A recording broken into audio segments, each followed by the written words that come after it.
ನಮ್ಮ ಮಾರ್ಗದರ್ಶಕರಾದಂತಹ M G ಹೆಗ್ಡೆಯವರ ತಂದೆ ತಾಯಿ ರಾಧಿಕಾ ಹಾಗೂ ಗಣಪತಿ ಅಂತ ಅವರ ಹೆಸರಲ್ಲಿ ಒಂದು foundation Rajiv Gandhi R G foundation, ಅದರ ಜೊತೆಗೆ ಮಹಿಳಾ ಸಂವೇದನಾ ವೇದಿಕೆ, ನಮ್ಮ ರಾಮ ಭಜನಾ ಮಂದಿರ ಇವರು ಜಂಟಿ ಆಶ್ರಯದಲ್ಲಿ ಇವತ್ತೊಂದು ಉತ್ತಮವಾದ ಕಾರ್ಯಕ್ರಮವನ್ನು ಹಮ್ಮಿಕೊಂಡಿದ್ದೀರಿ.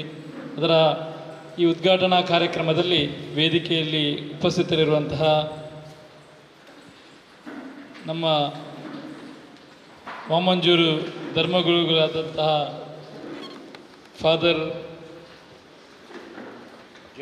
ಜೇಮ್ಸ್ ಡಿಸೋಜರ್ ಅವರೇ, ವಾಮಂಜೂರು ಜುಮಾ ಮಸೀದಿಯ ಅಧ್ಯಕ್ಷರಾದಂತಹ ಇಬ್ರಾಹಿಂ ರವರೇ, ರಾಮ ಭಜನಾ ಮಂದಿರದ ಅಧ್ಯಕ್ಷರಾದಂತಹ ಸತೀಶ್ ಶೆಟ್ರೆ, ನಮ್ಮ ಬ್ಲಾಕ್ ಕಾಂಗ್ರೆಸ್ ಅಧ್ಯಕ್ಷರು ಆತ್ಮೀಯರಾದಂತಹ ಸುರೇಂದ್ರ ಕಂಬಳಿ ಅವರೇ,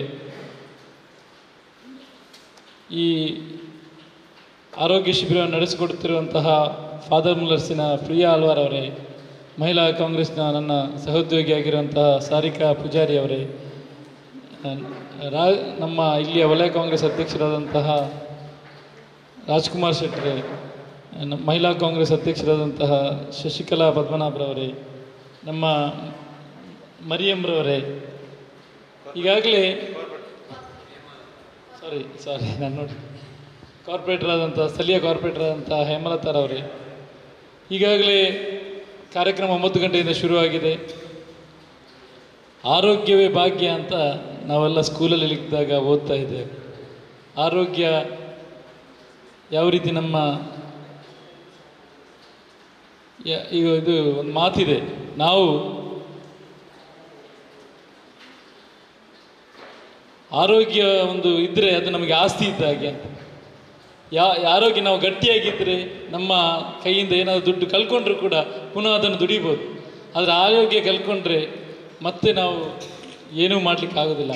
ಅದಕ್ಕಾಗಿ ಇಂಥ ಒಂದು ಆರೋಗ್ಯಕ್ಕಾಗಿ ನಾವು ದಿನ ದೇವರಲ್ಲಿ ಬೇಡ್ತಾ ಇರ್ತೇವೆ. ಅದೇ ರೀತಿ ಇಂಥ ಒಂದು ಆರೋಗ್ಯದ ಇದರಲ್ಲಿ ಒಂದು ಒಳ್ಳೆಯ ಕಾರ್ಯಕ್ರಮವನ್ನು ನಮ್ಮ ಎಮ್ ಜಿ ಹೆಗ್ಡೆ ಅವರು ಹಾಗೂ ನಮ್ಮ ಮಹಿಳಾ ಸಂವೇದನಾ ವೇದಿಕೆಯವರು ಇವತ್ತು ನಡೆಸ್ಕೊಂಡು ಬಂದಿದ್ದಾರೆ.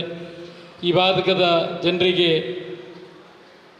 ಆರೋಗ್ಯ ತಪಾಸಣೆ ಮಾಡಬೇಕು, ಏನಾದರೂ ಪ್ರಾಬ್ಲಮ್ ಇದ್ದರೆ ಅವರಿಗೆ ವಿಶೇಷವಾದ ಒಂದು ಸರ್ಕಾರದಿಂದ ಆಗಲಿ ಅಥವಾ ಅವರ ಸಂಸ್ಥೆಯಿಂದಾಗಲಿ ಒಂದು ಕೊಡುಗೆಯನ್ನು ಕೊಟ್ಟು ಅದಕ್ಕೆ ಒಂದು ಉಪಚಾರ ಮಾಡುವಂಥ ಕೆಲಸ ಇರ್ಬೋದು, ಈ ಸಂಸ್ಥೆಯವರು ಮಾಡ್ಕೊಂಡು ಬಂದಿದ್ದಾರೆ. ನಮ್ಮ ಎಮ್ ಜಿ ಹೆಗ್ಡೆಯವರ ಬಗ್ಗೆ ಹೇಳೋದಾದರೆ ನಮಗೆಲ್ಲ ಅವರು ಒಂದು ಮಾರ್ಗದರ್ಶಕರು. ಬೇರೆ ಬೇರೆ ಕಾರ್ಯಕ್ರಮದಲ್ಲಿ ನಮ್ಮನ್ನು ಯಾವ ರೀತಿ ನಡೆಸ್ಕೊಂಡು ಹೋಗಬೇಕು, ಯಾವ ರೀತಿ ಸಮಾಜ ಸೇವೆ ಮಾಡಬೇಕಂತ ಹೇಳಲಿಕ್ಕೆ ಎಮ್ ಜಿ ಹೆಗ್ಡೆಯವರು ನಮಗೆ ಒಂದು ಪ್ರೇರಕ ಶಕ್ತಿಯಾಗಿದ್ದಾರೆ. ಅದೇ ರೀತಿ ನಮ್ಮ ಮೇಡಮ್ ಅವರು ಇದ್ದಾರೆ, ಇವರು ನಮ್ಮ ಸತೀಶ್ ಶೆಟ್ರು, ಇವರು ಇವತ್ತು ಒಂದು ಒಳ್ಳೆಯ ಕಾರ್ಯಕ್ರಮವನ್ನು ಈ ಭಾಗದಲ್ಲಿ ನಡೆಸಿದ್ದೀರಿ. ಇನ್ನು ಮುಂದೆಯೂ ನಿಮ್ಮ ಈ ಸಂಸ್ಥೆಯ ಮೂಲಕ ಇನ್ನೂ ಹೆಚ್ಚಿನ ಕಾರ್ಯಕ್ರಮವನ್ನು ನಡೆಸಿ ಈ ಭಾಗಕ್ಕೆ ಉತ್ತಮ ಸೇವೆ ಕೊಡುವಂಥ ಆಗಲಿ. ಅದೇ ರೀತಿ ಫಾದರ್ ಮುಲ್ಲರ್ಸ್ನವರು ನಾನು ಒಂದು 2-3 ಕಾರ್ಯಕ್ರಮವನ್ನು ಮಾಡುವಾಗ ಫಾದರ್ ಮುಲ್ಲರ್ಸ್ ಅವರು ಬಂದಿದ್ದರು. ಒಂದು ಉತ್ತಮವಾದ ಸೇವೆ ಕೊಡುವಂಥ ಒಂದು ಸಂಸ್ಥೆ ಇದ್ದರೆ ಈ ಭಾಗದಲ್ಲಿ ಅದು ಫಾದರ್ ಮುಲ್ಲರ್ಸ್ ಅವರು. ನಿಮಗೂ ಕೂಡ ಈ ಕಾರ್ಯಕ್ರಮದಲ್ಲಿ ಆಯೋಜಿಸೋದಕ್ಕಾಗಿ ಧನ್ಯವಾದವನ್ನು ಹೇಳುತ್ತಾ, ಇಂತಹ ಕಾರ್ಯಕ್ರಮ ಈ ಭಾಗದಲ್ಲಿ ಹೆಚ್ಚಾಗಿ ನಡೆಯಲಿ. ಇನ್ನೂ ನಾವು ಈಗ ಇವತ್ತಿನ ದಿನದಲ್ಲಿ ಕರುಣೆ ಎಂಬುದಿಲ್ಲ, ಕರುಣೆಯನ್ನು ನಾವು ಕಾಣ್ತಾ ಇಲ್ಲ ತುಂಬ ಜನರಿಗೆ. ಆದರೆ ನೀವು ಕಾರುಣ್ಯ ಸೇವೆಯನ್ನು ಮಾಡುವ ಮೂಲಕ ಈ ಭಾಗದ ಜನರಿಗೆ ಹತ್ತಿರವಾಗುವ ಇನ್ನು ಹಲವಾರು ಮಹಿಳೆಯರು ಇವತ್ತು ಈ ಕಾರ್ಯಕ್ರಮದಲ್ಲಿ ಭಾಗಿಯಾಗಿದ್ದಾರೆ. ಮಹಿಳೆಯರು ಒಂದು ಸಮಾಜ ಸೇವೆಯಲ್ಲಿ ಇಲ್ದಿರಂತ ಹೇಳಿದರೆ ಅದೊಂದು ಉತ್ತಮವಾದ ಸೇವೆ ಆಗಿರ್ತದೆ. ಖಂಡಿತವಾಗಿಯೂ ಈ ಸಂಸ್ಥೆಗೆ, ಈ ಊರಿಗೆ ಎಲ್ರಿಗೂ ಒಳ್ಳೆಯದಾಗಲಿ ಎಂದು ಹಾರೈಸಿ ನಾನು ಫಾದರ್ ಅವರ ಆಶೀರ್ವಾದವನ್ನು ಕೇಳ್ಕೊಂಡು ನನ್ನ 2 ಮಾತನ್ನು ಮುಗಿಸ್ತೇನೆ. ಜೈ ಹಿಂದ್.